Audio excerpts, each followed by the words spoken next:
अस्सलाम वालेकुम।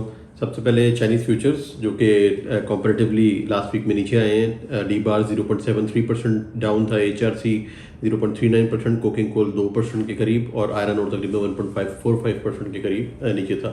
Spot prices में भी इसका इमीडिएटली इम्पैक्ट आया है। जो लास्ट वीक में ऑफर्स चल रहे थे वो तकरीबन 565 से 570 चल रहे थे एच आर सी के स्पॉट पाकिस्तान के लिए, बेस ग्रेड के लिए, जो कि अब आहिस्ता आहिस्ता नीचे आना शुरू हो गए। लास्ट वीकेंड से थोड़ा सा पेसिमिज्म शुरू हुआ है मार्केट में। अगर वीक ऑन वीक बात करें तो ऑलरेडी $10 के करीब जो है लास्ट वीक में कमी आई थी और इस वक्त भी एक्सपेक्ट किया जा रहा है कि अगर इसी तरह से फ्यूचर्स रहे तो हो सकता है कि $10-15 और फर्दर नीचे आ जाए। जो नई ऑफर्स आ रही हैं वो भी तकरीबन अभी कम प्राइसेस के ऊपर आ रही हैं। 550-55 के लगभग ऑफर्स आना शुरू हो गई हैं इस हफ्ते के अंदर। वायर रॉड की अगर बात करें तो उसमें भी प्राइसेस की कमी आई है। $10 के आसपास जो है प्राइसेस कम हो गई हैं। जो जनरल मिल्स हैं वहाँ की जो एक्सपोर्ट करती हैं वायर रॉड, वो तकरीबन $550 FOB अभी इस वक्त डिमांड कर रही हैं। जिस तरह से HRC के हालात हैं, अभी तक CRC और HDG पे किसी किस्म का इफेक्ट तो नहीं आया है, बट ऑब्वियसली वो आहिस्ता आहिस्ता अडॉप्ट करेंगे और प्राइसेस जो है उसके अंदर नीचे आने का खदशा है आने वाले दिनों में। अगर स्पॉट आयरन ओर की बात करें तो वो भी तकरीबन $109 के ऊपर अभी इस वक्त स्टैंड कर रहा है, 109.5 स्पेसिफिकली, जो कि तकरीबन $1 के करीब नीचे आया है। कोकिंग कोल भी 227 से 30 के दरमियान मूव करता रहा लास्ट वीक के अंदर, और इसमें भी जो कमी आई है वीक ऑन वीक, वो तकरीबन $2 से $3 के करीब कमी आई है। जो मेन रीजंस हैं फ्यूचर्स के डाउन होने के और स्पॉट प्राइसेस नीचे आने के, वो बेसिकली एक तो ये है कि स्टिमुलस किसी किस्म का अनाउंस नहीं किया गया, जो कि हर एक बंदा एक्सपेक्ट कर रहा था और सब उसी पे काउंट डाउन कर रहे थे कि मार्केट को सपोर्ट मिलेगी और स्टिमुलस अनाउंस होगा। फंडामेंटल्स अभी तक वीक हैं चाइनीज़ इकोनॉमी के, और सबसे आखिरी चीज़ ये कि लिमिटेड इम्पैक्ट है। जो तांगशान प्रोडक्शन कट डाउन हुए थे लास्ट वीक के अंदर 10 दिन पहले आज से, उसके बाद लोग सोच रहे थे कि शायद पैसे जो है बढ़ना शुरू हो जाएंगे, प्रोडक्शन इतनी रही नहीं है अभी, लेकिन उसका किसी किस्म का इतना इम्पैक्ट नहीं आया क्योंकि वो वॉल्यूम्स कंपैरेटिवली जो प्रोडक्शन है चाइना की उससे काफ़ी ज़्यादा कम है।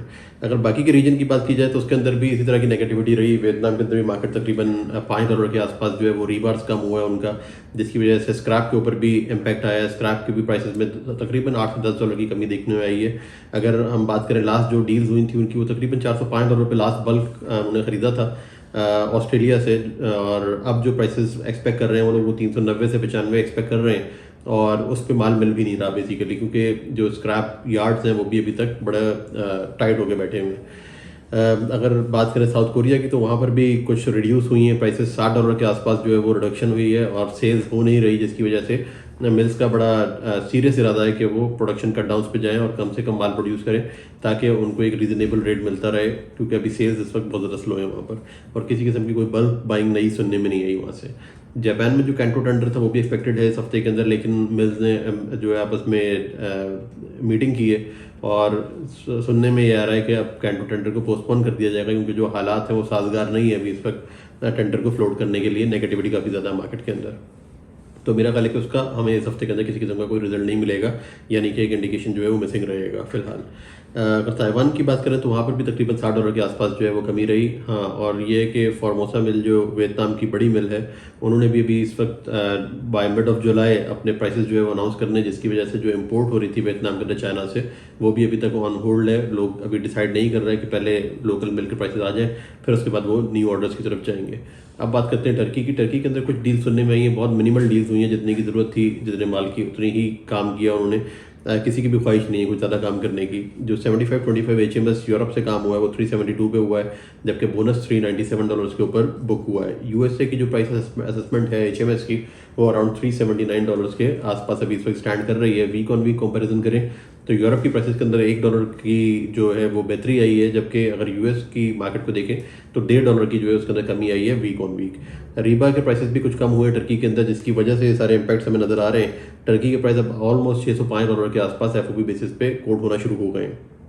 और एक और मेजर रीज़न ये थी टर्की के अंदर पेसिमिज्म की, लोगों के आगे बढ़ के माल ना खरीदने की, कि वहाँ पर वैट की भी चेंजेस आई हैं लास्ट वीक के अंदर। पॉलिसी ऐसा लगता है हर महीने चेंज हो रही है टर्की के अंदर। अब जो पहले 18% वैट हुआ करता था वो 20% हो चुका है, जिसकी वजह से किसी किस्म की कोई नई मूवमेंट, कोई नई डील्स जो है वो लोग नहीं कर रहे हैं और वेट एंड वॉच की पॉलिसी इख्तियार किए बैठे हैं। रशिया की बात करें अगर तो रशिया के अंदर भी प्राइसेस कम हुए हैं, रबल जो है वो वीक हो रहा है अभी इस वक्त, और एक मेजर रीज़न है वो प्राइसेस की चेंज होने की।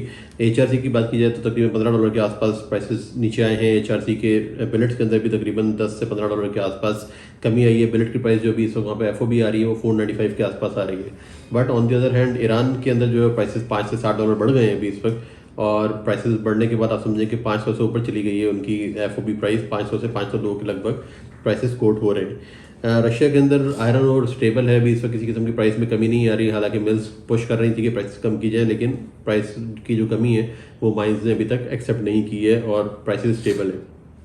नॉर्थ अफ्रीका, इजिप्ट की बात करें तो वहाँ पे मार्केट स्लो है। इजिप्ट के अंदर लोकल माल बिक नहीं रहा। नॉर्थ अफ्रीका के अंदर जो ऑफर्स करते थे वहाँ पर प्रेशर आ रहा है, कस्टमर्स फर्दर प्राइसेस को जो कम कर रहे हैं। तो मकसद ये है कि फिनिश की सेल्स कहीं पर भी अभी तक बेहतर नहीं है, चाहे वो वियतनाम हो, नॉर्थ अफ्रीका हो, इजिप्ट हो, यूरोप हो, कहीं पर भी फिनिश की सेल्स नहीं हो पा रही, जो कि पाकिस्तान का भी ऐसे ही हाल है अभी इस वक्त।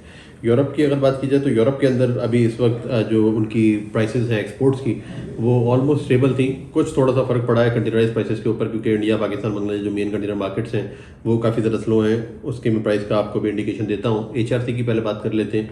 यूरोप के अंदर HRC की प्राइसेस भी काफ़ी ज़्यादा स्टैगनेंट है। प्राइसेस बढ़ाने की तो बात होती है बट बढ़ाई नहीं जाती, ना एक्सेप्टेंस आती है उसकी मार्केट से। और जो डोमेस्टिक उनके लॉन्ग प्रोडक्ट्स हैं उसकी भी अपटेक जो है वो अच्छी नहीं है, लिफ्ट नहीं हो रहा माल और काफ़ी स्लो है, जिसकी वजह से स्क्रैप की प्राइसेस के ऊपर फर्दर असर आएगा। यूके के अंदर हमने ऑलरेडी असर देखना शुरू कर दिया है। जो उनका रॉ मटेरियल है, जो रॉ फीड है यार्ड्स की, उसके प्राइसेस गिरा दिए गए हैं अभी। और जो डॉग पे प्राइसेस हैं वो भी अभी इस वक्त गिर जाएंगे, क्योंकि टर्की बाइंग नहीं कर रहा। और अगर कंटेनर्स की बात करें तो एक्स यार्ड प्राइसेस उसके भी कम हुए हैं, तकरीबन 10 पाउंड के आसपास प्राइसेस में कमी आई है वीक ऑन वीक। क्योंकि मेन रीज़न ये है कि इंडिया, पाकिस्तान, बांग्लादेश माल अभी नहीं खरीद पा रहे, या जो प्राइसेस दे रहे हैं वो खासी कम है प्राइसेस। तो अब यार्ड ने वो प्राइसेस पास ऑन करना शुरू कर दिए हैं अपने वेंडर्स को, और अब देखते हैं कि आगे प्राइसेस किस तरफ मूव करती हैं। बेनेलक्स की, इसकी डॉक साइड की अगर प्राइसेस की बात करें तो वो अराउंड 275 से 285 के दरमियान मूव कर रही है FOB बेसिस के ऊपर। बट लोगों का कहना है कि अगर टर्की अभी भी एब्सेंट रहा मार्केट से तो ये प्राइसेस और नीचे आ जाएंगी। USA के अंदर भी सिचुएशन डिफरेंट नहीं है। प्राइसेस उन्होंने डोमेस्टिक मिल्स ने जो है वो कम कर दी थी, बट यार्ड्स उन प्राइसेस पे माल देने को तैयार नहीं है। ऑलमोस्ट $20 पर लॉन्ग टन जो है वो उन्होंने कम किया था। और जो यार्ड्स हैं वो बेसिकली मिडवे कहीं पर कंक्लूड करना चाह रहे हैं मामलात को, कि कुछ बिक भी जाए माल, अगले ऑर्डर्स भी मिल जाएं और प्राइसेस भी जो है वो इतनी ज़्यादा एडजस्ट ना करनी पड़े। तो इसका रिजल्ट कुछ दिनों में आएगा, बट वहाँ पर भी फिनिश की सेल्स अच्छी नहीं है US के अंदर। इंडिया के अंदर प्राइसेस जो है वो श्रेडेड की, चाहे इंडिया, बांग्लादेश, पाकिस्तान, तीनों जगह पे श्रेडेड की प्राइसेस नीचे आई हैं लास्ट वीक के अंदर। तकरीबन $10 से $12 के करीब जो है वो कमी आई है। इंडिया के अंदर जो ऑफर्स आ रही हैं अभी वो 412 से 15 आ रही थी लास्ट वीक के अंदर। अब जो ऑफर्स आना शुरू हो गई हैं वो 410 से लेकर 413 के लगभग आना शुरू हो गई हैं। बांग्लादेश की अगर बात करें तो वहाँ पर भी प्राइसेस जो है वो कम होकर अब इस लेवल पे आ चुकी हैं। HRC इंडिया के अंदर जो है प्राइसेस कम हुई हैं एक्सपोर्ट्स की, अराउंड $15 से $20 के आसपास एक्सपोर्ट ऑफर्स के अंदर कमी आई है। और अब एक बड़ी खबर जो है वो ये कि US के अंदर जो एंटी डंपिंग ड्यूटी थी इंडियन मटेरियल के ऊपर, HRC के ऊपर, एक्सपोर्ट्स जो इंडिया कर रहा था उसके ऊपर एंटी डंपिंग थी 2018 से अभी तक। उसके बारे में सुनने में आ रहा है कि शायद वो 2-4 महीने लगेंगे अभी, और वो एंटी डंपिंग ड्यूटी जो है वो हटा दी जाएगी, जिसके बाद जो कि 25% ड्यूटी थी, ऑलमोस्ट 20 से 25%। तो अगर वो हट जाती है तो फिर इंडिया के लिए बड़ा साजगार रहेगा और उनके मिल्स को एक न्यू डेस्टिनेशन मिलेगा अपने माल एक्सपोर्ट करने के लिए। तो हो सकता है कि वो चीज़ एक सपोर्ट करे।